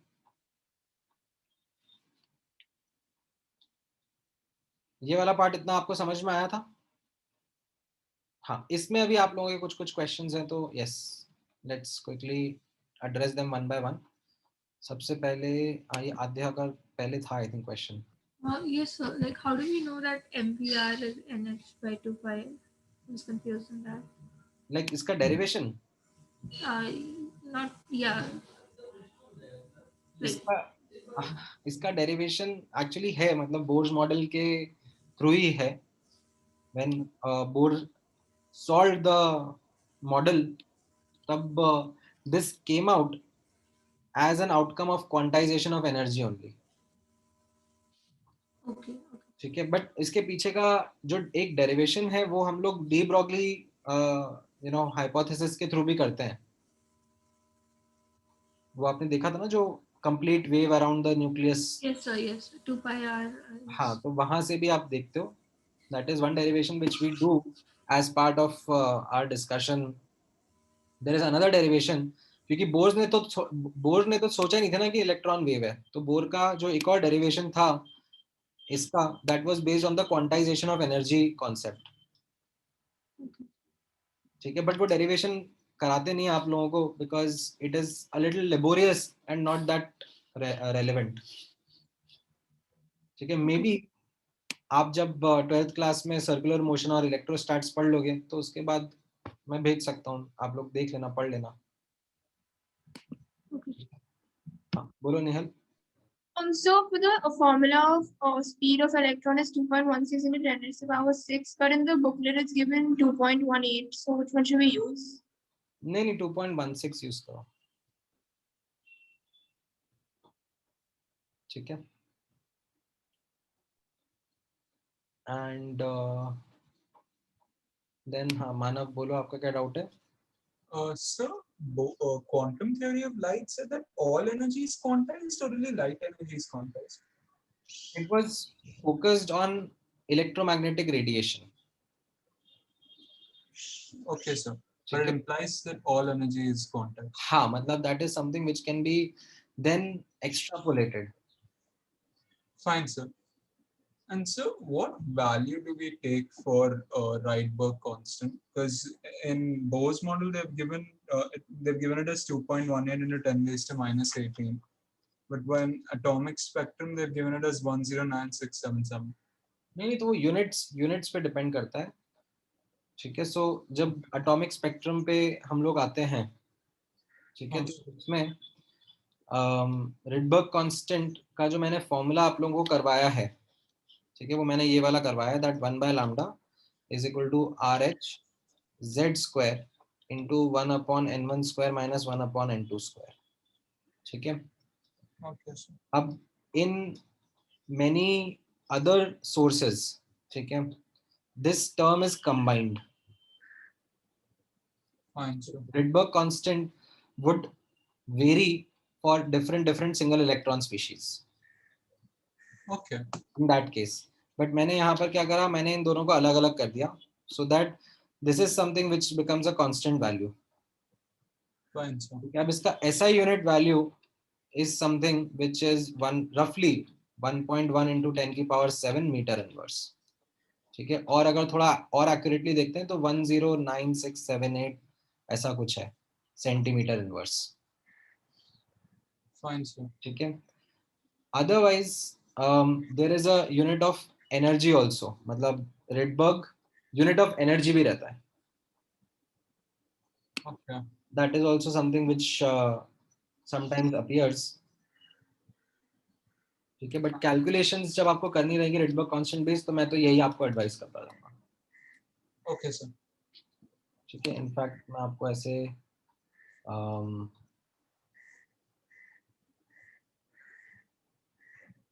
चलो questions में बता दूंगा. हाँ बोलो Sherwin. Yes, sir. The Rydberg constant is in meters, so we have to convert the lambda in meters, right? हाँ, तो उससे वेवलेंथ मीटर में आएगा ना, अगर मैं रिडबर्ग कांस्टेंट मीटर में यूज कर रहा हूँ तो. मीटर इनवर्स में यूज कर रहा हूँ तो इनफैक्ट. हाँ, देन श्रेय आपका डाउट जो है ना सेंट्रीपिटल और सेंट्रीफ्यूगल फोर्स वाला, राइट, वो अगेन दैट इज व्हाट, मतलब आप समझ के चलो वो फिजिक्स वाला पार्ट है, आपको बताएंगे उसमें सर्कुलर मोशन क्या है, कैसा है, how do we understand centrifugal force, centripetal force. तो अभी के लिए like don't be bothered about that, क्योंकि ये सब कॉन्सेप्ट्स होते हैं जो कि which requires you to study the topic from scratch. like circular motion पढ़ोगे आप scratch से, तो फिर ये सब चीजें डिस्कस होंगी, that there is something called as angular speed, there is something called as angular momentum, right, there is something called as angular acceleration. so ये सब चीजें एक बार जब आप linear motion study कर लोगे, motion in 1 dimension 2 dimension, फिर circular motion पे आओगे, तो धीरे धीरे प्रोग्रेस करती हैं. अब ये यहाँ पे काम आती है, इसलिए मैंने यहाँ पे शो कर दिया है फॉर योर नोट्स पर्सपेक्टिव, कि आज से 6-8 महीने बाद जब आप फिजिक्स पढ़ लोगे तो फिर नोट्स में ये डेरिवेशन रहेगा, तो you will find it to be much easier to connect to. ठीक है. Alright, any other question in this Bohr's model? हाँ, if you apply more potential then the stopping potential Abhinav, तो कुछ अलग सा नहीं दिखेगा आपको. It's just that you will not see any photo current, that's it.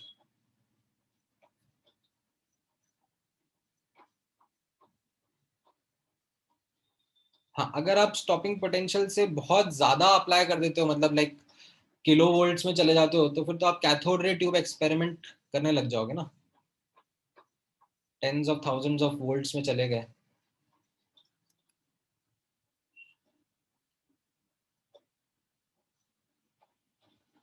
हाँ बोलो राघव. सर ये जो आपने अभी रिड्सबर्ग कांस्टेंट का बताया कि वैल्यू 1.1 into 10⁻⁷ मीटर इनवर्स होता है, सर मीटर इनवर्स मतलब आया, ये कौन सा कैसा यूनिट है? ये वेव नंबर का यूनिट हुआ ना, ये जो 1/λ का यूनिट क्या होगा? अच्छा sir it is basically 1.1 into 10 raised to power 7 1 upon meter करके कुछ. हाँ 1 upon meter. मीटर इनवर्स अच्छा. 1 upon meter हुआ ना. Okay sir, okay, thank you. बोलो आर्यन.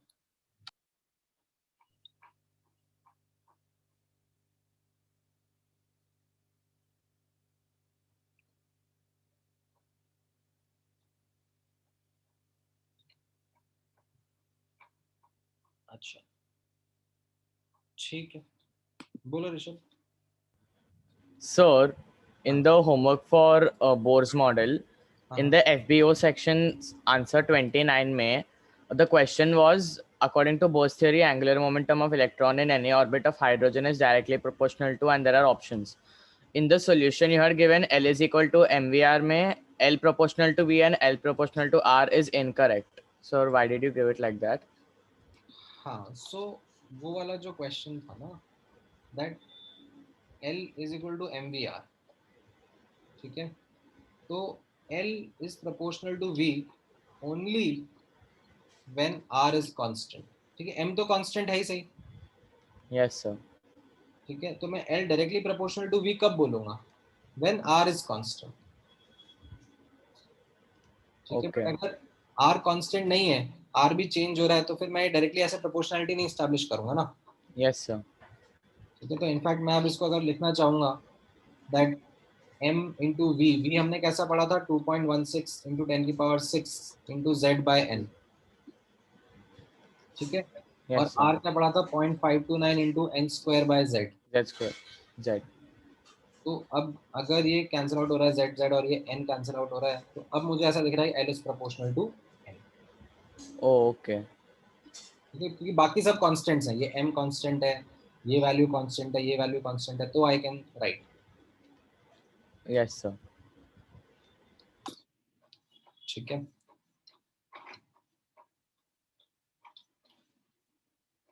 अच्छा, देन बोर्स मॉडल में फिर स्पेक्ट्रम वाला पार्ट आता है. ठीक है, एलिप्सॉन इज ये Vibhushita, this was something which was another model called as Bohr Sommerfeld model, जिसमें instead of circular orbits elliptical orbits के बारे में बात करा था, राइट. बट वो हमारे सिलेबस का पार्ट नहीं है, हम लोग उसमें नहीं जाते हैं. ठीक है, नहीं 12th में आप पढ़ोगे, लाइक एलिप्स पढ़ोगे, एलिप्स क्या होता है मैथ्स में, but not exactly in this much depth कि आप बोर्स मॉडल में उसका यूज करना शुरू करोगे.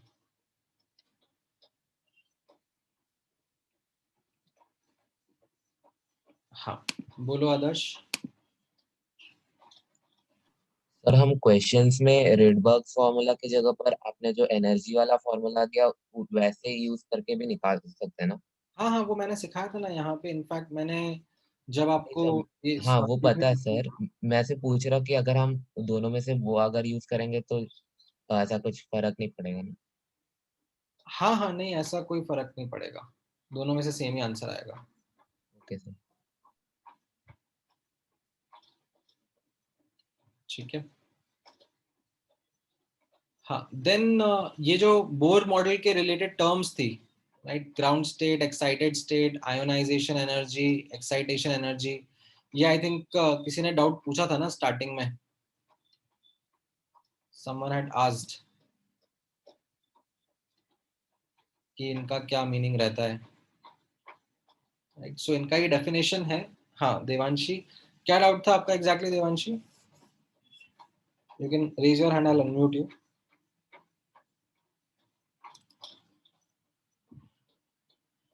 हाँ. Yes, so my doubt was about excitation potential. They had asked for helium, the second excitation potential.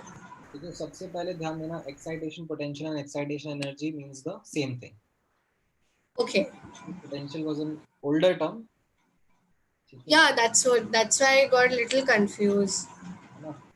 And excitation energy would be the energy required to excite the electron from ground state to some other higher state, right? So the first excitation energy will be from n equal to 1 to n equal to 2. Yeah. second excitation energy will be from n equal to 1 to n equal to 3. So helium plus में this transition needs to be done. Yes, sir. Okay, so ionization energy and ionization potential means the same thing. Okay, so basically it's like the potential of the electron to actually jump from the lower state to the higher, from one to the higher state. हाँ, तो potential जो word था ना वो actually पहले use होता था. अभी करंटली जो नए नोमेनक्लेचर्स हैं या टर्म्स है उसमें ionization energy, excitation energy, these words are used. Okay.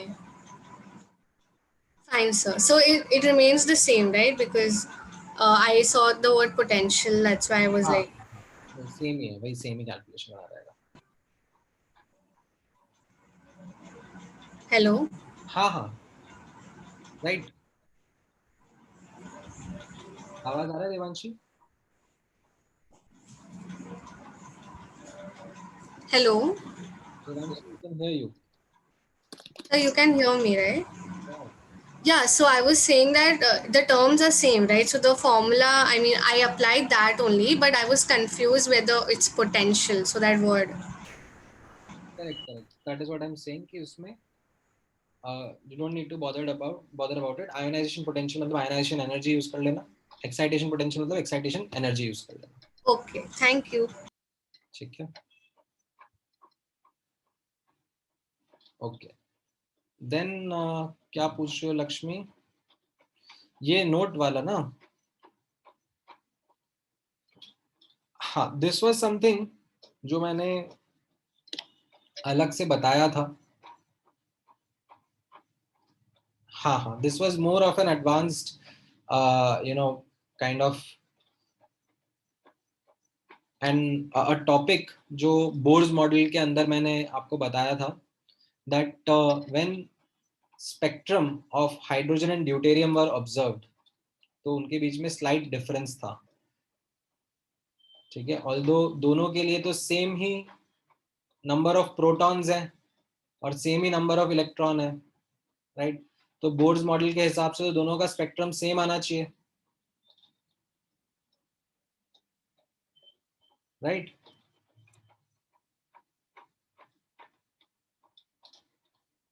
तो उसमें हाँ, मतलब बस ये लास्ट चीज मैं एक्सप्लेन कर रहा हूँ, उसके बाद आप लोग लॉग आउट कर लेना so that you can attend the next lecture. तो अब ये डिफरेंस एक्सप्लेन करने के लिए जो एक मॉडिफिकेशन समझ में आया was that rather than only considering electron revolving around the nucleus, they modified the Bohr's model that nucleus and electron, they both revolve around a center of mass. ठीक है, and that center of mass will be close to the nucleus because nucleus का mass बहुत ज्यादा है. तो जब ये modification introduce किया गया बोर्स मॉडल के अंदर, तो उससे एक कॉन्सेप्ट आया रिड्यूस्ड मास का, which was to be used in the formula of Bohr's model. ठीक है, ये मैंने उस टाइम पे भी नोट्स में डाल के छोड़ दिया था. ठीक है, मैंने उस टाइम पे भी आप लोगों को डिटेल में एक्सप्लेन नहीं करा था बिकॉज ये जो अगेन रिड्यूस्ड मास का कॉन्सेप्ट है, this is something which is more to do with the rotational motion, right? And इसका बस मैंने आपको इम्पैक्ट समझाया था that how it is going to change the calculation in Bohr's model. तो स्लाइड चेंज कैसे रहता था that instead of using the mass of electron, you use this reduced mass term, और ये वैल्यू डिफरेंट रहेगा for deuterium and hydrogen atom, and this explains the slight difference in the spectrum that was observed between hydrogen atom and deuterium atom.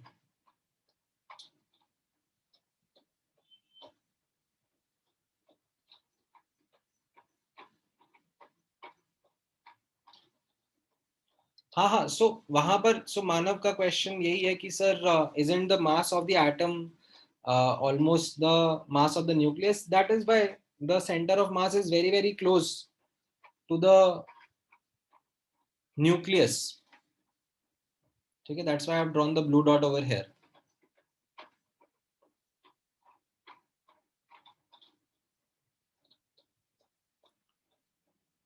ठीक है, so this was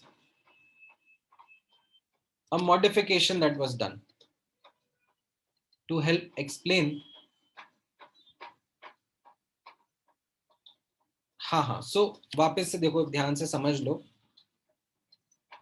ठीक है. This is more of a additional piece of knowledge जो मैंने आप लोगों को उस टाइम पे भी, क्योंकि फुर्सत था इसलिए बताया था, दैट हम लोग जब सिंगल इलेक्ट्रॉन स्पीशीज का स्पेक्ट्रम ऑब्जर्व कर रहे हैं, बोर्स मॉडल जो है, बोर्स मॉडल ऑफ एटम क्या है, सिंगल इलेक्ट्रॉन को एक्सप्लेन करता है, सिंगल इलेक्ट्रॉन सिस्टम को. तो अब हाइड्रोजन एटम भी सिंगल इलेक्ट्रॉन सिस्टम है एंड ड्यूटेरियम भी सिंगल इलेक्ट्रॉन सिस्टम है, राइट. दोनों का एटॉमिक नंबर सेम है, Z का वैल्यू, राइट. तो दोनों का as per the original Bohr's model दोनों का स्पेक्ट्रम भी आइडेंटिकल आना चाहिए था, ठीक है. बट इनका स्पेक्ट्रम स्लाइटली डिफर करता है. The wavelengths observed in both spectrums differ from each other slightly. So वो डिफरेंस आया किस वजह से, उसको एक्सप्लेन करने के लिए बोर्स मॉडल में ये मॉडिफिकेशन इंट्रोड्यूस किया गया था. That rather than just considering electron to be revolving around the nucleus, we take the electron and nucleus as a system revolving around their center of mass.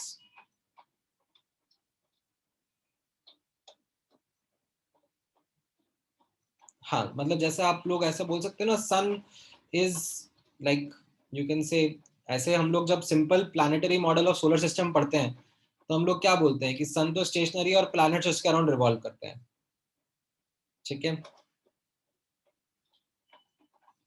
However, if I ask you about the center of mass of the entire solar system, it might not be exactly at the center of the sun. ठीक है, जो सन का centre है उससे slightly different होगा. तो वही concept यहाँ पर भी इंट्रोड्यूस करा गया एंड उस कैलकुलेशन को जब इंक्लूड करके बोर्स मॉडल की कैलकुलेशन करी गई तो द मास ऑफ इलेक्ट्रॉन, ठीक है, द मास ऑफ इलेक्ट्रॉन जो कि ये फॉर्मूलाज में ऊपर आता है, यहाँ पे जो फॉर्मूलाज है आपने नोटिस करे, ये फॉर्मूलाज, इसमें ये मास ऑफ इलेक्ट्रॉन आ रहा है, ठीक है. दिस फॉर्मूला में instead of mass of electron what you right is that the reduced mass, ठीक है, something which is calculated based on rotational motion, based on calculations of such system, and उसको आप mass of electron को reduced mass से replace करके लिख देते हो, and उस reduced mass में ये mass of nucleus incorporate होता है, ठीक है. and this is something which explains why the spectrum of deuterium and hydrogen varies a bit from each other.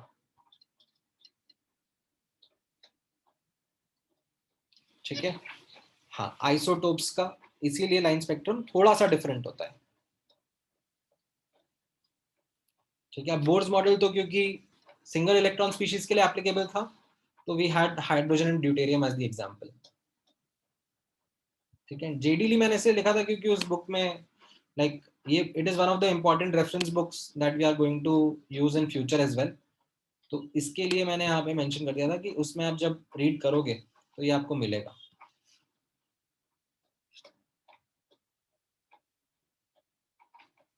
ठीक है. हाँ, ऑलराइट. किसी का और क्या क्या डाउट था, बोलो लक्ष्मी. सर वही डाउट था, थैंक यू. ठीक ठीक, बोलो Nehal. So in the booklet, there's in the limitations of Bohr's atomic model, there's something about Zeeman effect and Stark effect. So what is that? वो मैं क्वांटम मैकेनिकल मॉडल के साथ में पढ़ाऊंगा. Oh, and so I had one more doubt. Can you scroll up? Yeah, more. Yeah, so in this total energy is equal to kinetic energy plus potential energy. So for the potential energy, why haven't you used R square and like R?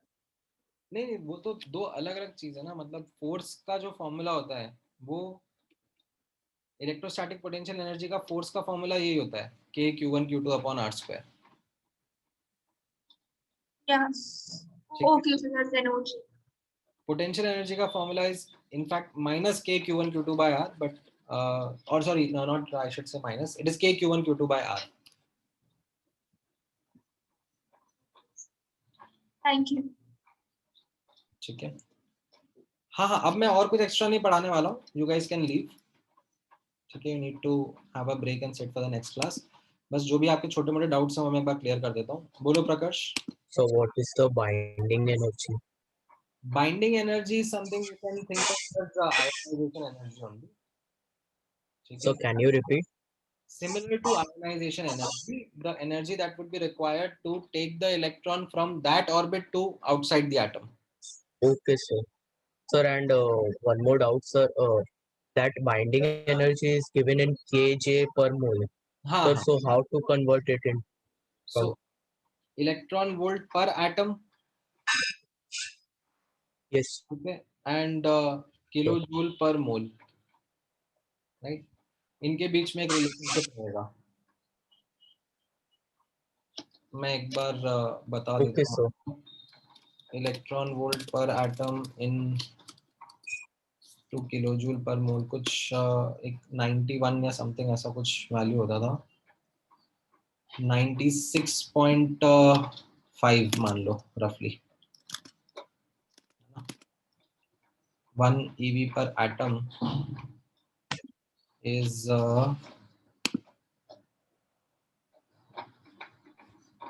ठीक है. ऐसे तो calculate आप खुद से ही कर सकते हो. ठीक है. आपको अगर कैलकुलेशन करनी है yes sir, तो आप ऐसे 1 EV कितना लिखोगे. 1 EV will be equal to 1.6 into 10 की power minus 19 joules. yes sir, और जूल कितना होगा 10 की power minus 3 kilo joule. yes sir, yes. और अब एटम और मोल के बीच का क्या रिलेशनशिप रहता है. That 1 mole is equal to 6.02 into 10 की पावर 23. राइट. सो एटम कितना हो जाएगा 1/6.023 into 10 की पावर 23 एटम और सॉरी मोल. तो इसको जब आप सॉल्व करोगे तो 1 EV पर atom comes out to be around 96.5 kilojoule पर मोल. ठीक है. आई थिंक लगभग इतना आ जाता है. Okay sir, thank you sir. ठीक है.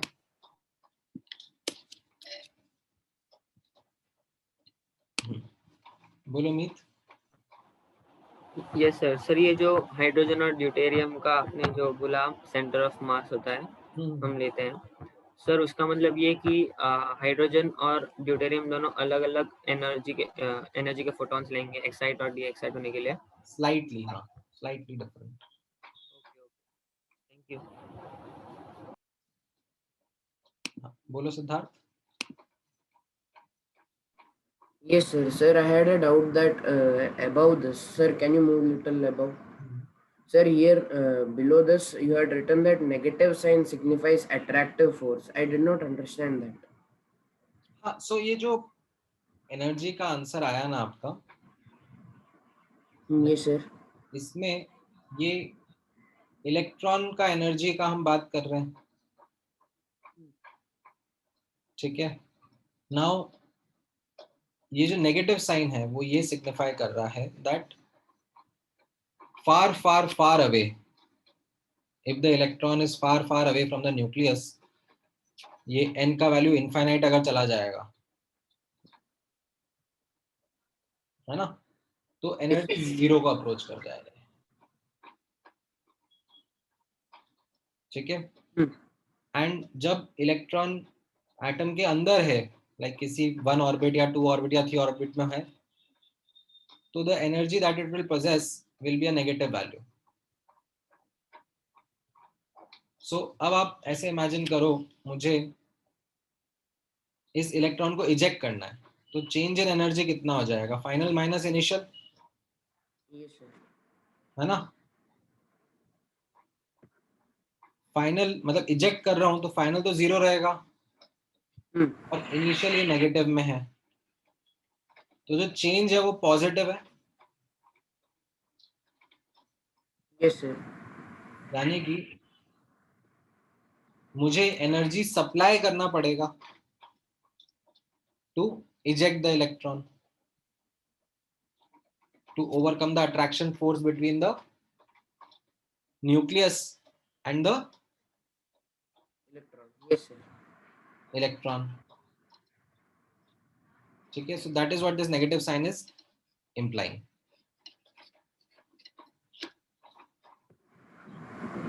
Okay, sir. Sir, I had one more doubt that how does helium form a positive ion, that is helium plus ion?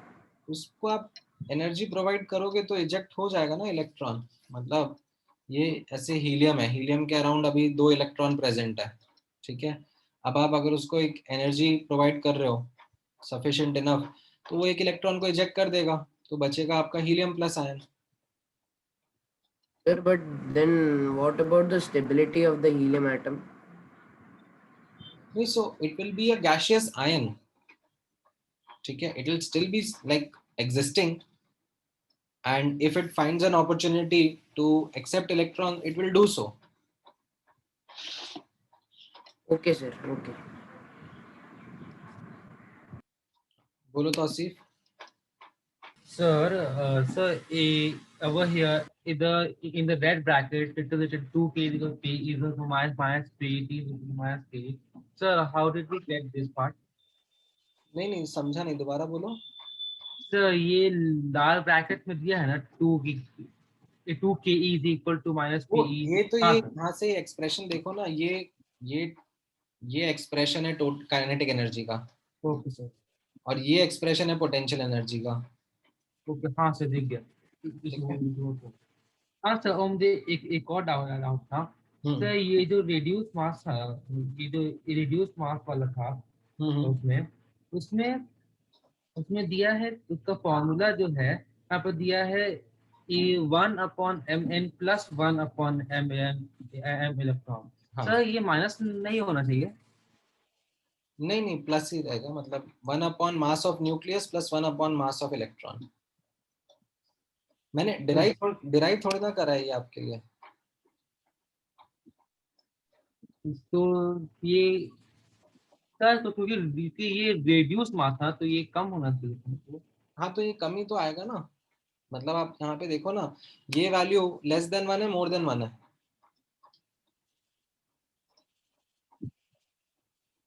Okay sir, हाँ सर, इधर से हो रहा है। ठीक है, बोलो ध्रुव। Sir, I wanted to ask that the nucleus isn't the precise center of the atom. मतलब it is, but that was the modification that we then did to explain why isotopes ka spectrum is coming a bit different. Oh, so but then sir, is it true or false, like No, the statement? it is true. It is a better outcome as compared to the previous discussion that came from Bohr's model. Oh, okay. Fine, sir. Thank you.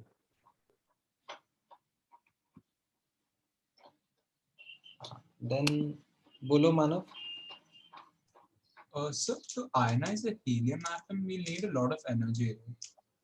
Yes, we will. मतलब उसमें आप मान के चलो, I think X-rays या हाँ मतलब x rays का ही यूज लगेगा, not even ultraviolet rays, may be x rays और may be more higher energy radiation than that. Fine, sir. And sir, हाँ ये तुम्हारी आवाज आना बंद हो गई एकदम। Sorry, sir. They've written that the force of attraction between nucleus and electron is equal to centrifugal force, but centrifugal force is an imaginary force, right? So won't it be centripetal? हाँ मतलब see, those technical differences aren't something which I was going to discuss right away. ठीक है, जब मैं ये derivation आपके सामने किया था तो I just wanted to show the like two arrows, one acting inwards and one acting outwards. Okay, sir. ठीक है, तो इसके लिए मैंने सेंट्रीफ्यूगल फोर्स इंट्रोड्यूस करा. ठीक है. हाँ, बोलो Siddharth. Sir, I had a more like non-academic doubt, but sir, I had a question like in the future when we have organic and inorganic, so do we have to create another notebook or do we have to write in the same notebook? Yes, अलग से. Okay, so we have two different notebooks for inorganic and organic. Yes. Okay. बोलो Siddharth. Sir, could you explain the concept of center of mass again?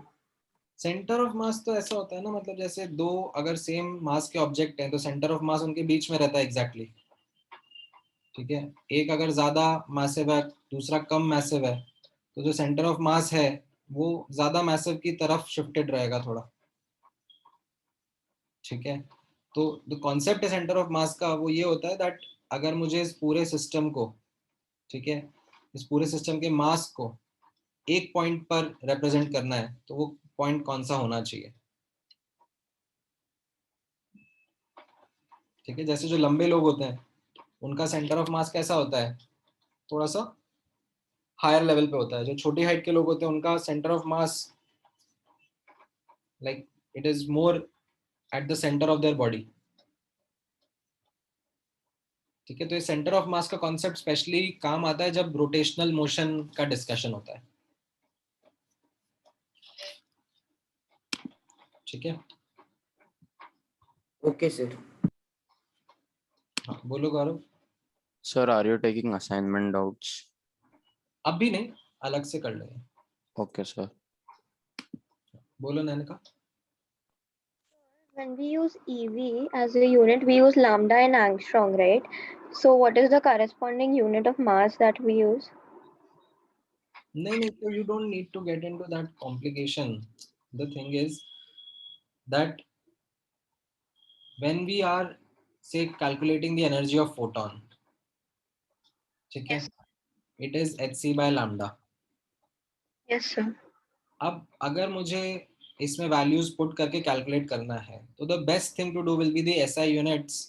Put everything in SI units and get the answer. Yes, sir. ठीक है. However, because that calculation became difficult, so I did the modification and said कि you know if I write this formula, ठीक है, 12400 upon lambda and angstrom, then I'll get the energy of photon in EV. Yes, sir. ठीक है. अब मान लो आपका energy of photon आया 5 EV और वर्क फंक्शन था 2 EV, राइट. तो इससे जो काइनेटिक एनर्जी ऑफ इलेक्ट्रॉन आएगा वो कितना होगा,